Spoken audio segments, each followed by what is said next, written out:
오늘의 큐티 말씀은 열왕기하 11장 1절부터 21절입니다. 제목 희망의 불씨를 살려라.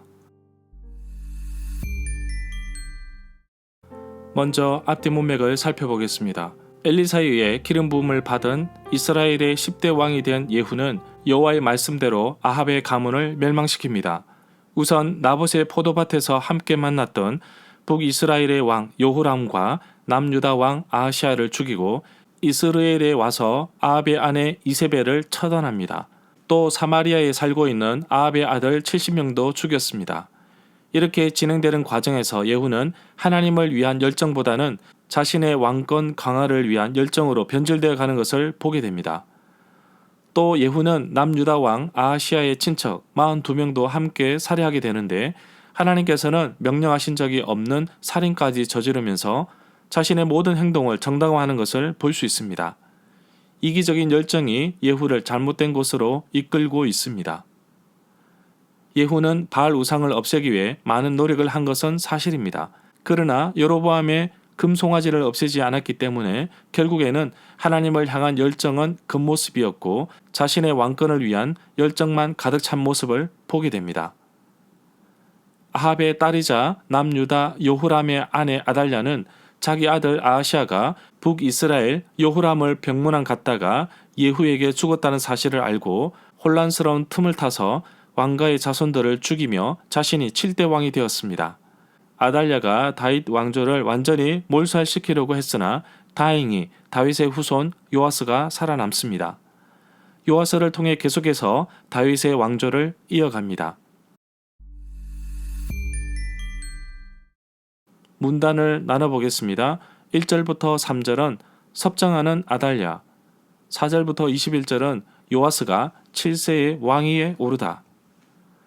1절에 보면 유다 왕 아하시아의 어머니 아달랴는 그의 아들 아하시아가 예후에 의해 죽은 것을 보자 왕의 집안 사람들을 다 죽이기 시작했습니다. 열왕기하 11장 1절부터 3절은 역대하 22장 10절부터 12절의 내용과 일치합니다. 역대하에서는 아달랴가 유다 집의 왕국의 씨를 모두 진멸하였다고 표현하고 있습니다. 아달랴의 아들 아하시아는 22세의 왕이 되었고 예루살렘에서 1년간 통치하였습니다. 아하시아의 어머니 아달랴로 북이스라엘 오므리의 손자였습니다. 문제는 아달랴가 남유다로 시집와서 여전히 아합의 길로 갔다는 데 문제가 있습니다. 결국 이 사실은 여호와 보시기에 악을 행한 것으로 표현하고 있습니다. 2절에 보면 아달랴가 왕의 집안 사람들을 진멸할 때 남유다 5대 왕 여호람의 딸이요 6대 왕 아하시아의 누이인 여호세바가 아하시아의 아들 요아스를 몰래 빼내어 그의 유모와 함께 침실에 숨겼습니다. 사람들이 아달랴가 모르게 숨겼기 때문에 요아스는 죽음을 면할 수 있었습니다. 아하시아의 아들 요아스가 왕이 될 때 나이가 7세였습니다. 아달랴를 피해 6년간 숨어 지냈으니 요아스는 1살 때 아달랴를 피해 숨었던 것입니다. 3절에 보면 아하시아의 누이 여호세바가 갓난 요아스를 여호와의 성전에 6년 동안 숨겨 지냈습니다. 아달랴의 딸 여호세바는 열왕기 하에서 자세하게 나와 있지는 않는데 역대하 22장 11절에 따르면 제사장 여호야다와 결혼한 사람으로 나옵니다. 요아스를 여호와의 전에 숨겼는데 성전구역에서는 아무런 의심을 받지 않았습니다. 역대하 22장 11절에서는 여호세바를 여호사브앗이라고 기록하고 있습니다.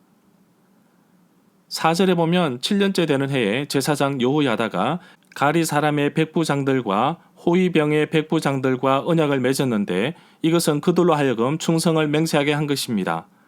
열왕기하 11장 4절부터 20절은 역대하 23장 1절부터 21절에도 나옵니다. 역대하 23장 1절에서는 여호야다가 용기를 내어 백부장들을 불렀는데 이름이 구체적으로 나옵니다.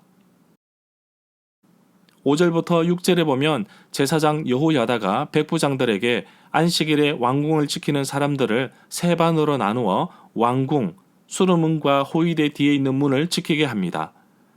7절부터 8절에 보면 안식일에 비번이 되어 왕궁을 지키지 않아도 되는 사람은 왕을 위해서 여호와의 성전을 지키도록 하였습니다. 모두 손에 무기를 들고 왕을 호위하며 지키게 하였습니다. 11절에 보면 성전의 앞쪽, 동쪽은 반응골로 되어 있습니다. 안으로 들어가는 정문도 성전 앞 제단에 이르는 통로도 폐쇄되어 있었습니다. 12절에 보면 제사장이 왕세자 요아스에게 왕관을 씌우고 율법책을 주었다고 하였는데 세번역 성경에서는 왕의 직무를 규정하는 규례서라고 번역하였습니다. 지금 요아스는 7살입니다. 아주 어린 왕이지만 요아스 역시 하나님께서 세우신 율법을 지킬 의무가 있습니다. 그래서 율법책을 주었습니다. 신명기 17장 18절부터 19절에 보면 왕이 즉위하면 율법서의 등사본을 기록하여 평생 자기 옆에 두고 읽으라고 하였습니다. 여호와 하나님을 경외하기를 배우며 이 율법의 모든 말과 규례를 지켜 행할 것이라고 말씀하고 있습니다. 13절에 보면 호위병과 백성들이 외치는 소리를 아달랴가 들었고 여호와의 성전에 있는 백성들에게 갔습니다. 아달랴가 가보니 대관식 규례에 사람들이 모여 있었는데 아달랴가 분을 참지 못하고 옷을 찢으며 반역이며 외쳤습니다. 왕이 단 위에 서서 여호와 앞에서 언약을 세우는 모습이 열왕기하 23장 3절에 나옵니다. 새로운 왕은 공식 행사 때 성전에서 자리 잡은 곳, 이른바 대위에 섭니다. 이곳은 성전 건물 앞에 있는 두 기둥, 야긴과 보아스가 아닙니다. 대는 또한 기둥 모양의 단을 가리킬 수도 있다고 합니다. 15절에 보면 제사장 여호야다는 아달랴가 성전에서 죽는 것을 원하지 않았던 것으로 봅니다. 성전이 시체에 인해 더러워질 수 있기 때문에 레위기 21장 11절에 보면 어떤 시체이든지 가까이 하지 말라고 말씀하고 있습니다. 16절에 보면 그래서 성전에 있는 사람들은 아달랴가 나갈 수 있는 길을 열어주었습니다. 아달랴는 왕궁의 말이 다니는 길에서 죽임을 당하였습니다. 군마가 드나드는 길을 통해 왕궁으로 들어가 거기에서 그 여자를 처형하였습니다. 히브리어 원문을 직역하면 그들이 그의 손을 그녀에게 두었다로 할 수 있습니다. 즉 그들이 아달랴의 손으로 붙잡았다는 뜻으로 해석됩니다. 결국 조용히 나가도록 길을 열어주었다기보다는 붙잡아서 밖으로 끌어내었다는 의미로 해석할 수도 있습니다. 17절에 보면 제사장 여호야다가 왕과 이스라엘 백성 사이에 언약을 세웠습니다. 그리하여 그들이 여호와의 백성이 되게 하고 동시에 왕과 백성 사이에 언약을 맺었습니다. 언약이 이중으로 맺어졌습니다. 왕은 여호와 하나님과 백성 사이에 중대한 의무를 지게 됩니다. 18절에 보면 북이스라엘은 예후가 바알을 숭배하던 사람들을 다 죽였고 남유다는 아달랴가 죽음으로써 바알의 신전들이 무너졌습니다. 아합의 가문으로 인해 바알 숭배가 얼마나 뿌리 깊이 들어와 있는지를 보여주고 있습니다. 20절에 보면 제사장 여호야다가 많은 호위병을 두어서 요아스를 예루살렘으로 이끌어 왕좌에 앉혔지만 아달랴가 따르던 사람도 예루살렘에 있었을 것입니다. 아달랴가 6년을 통치했기 때문에 아달랴 쪽에 있는 사람도 적지 않았을 것입니다. 여호야다는 이런 사람들에 대한 대책을 세우지 않았던 것으로 보입니다.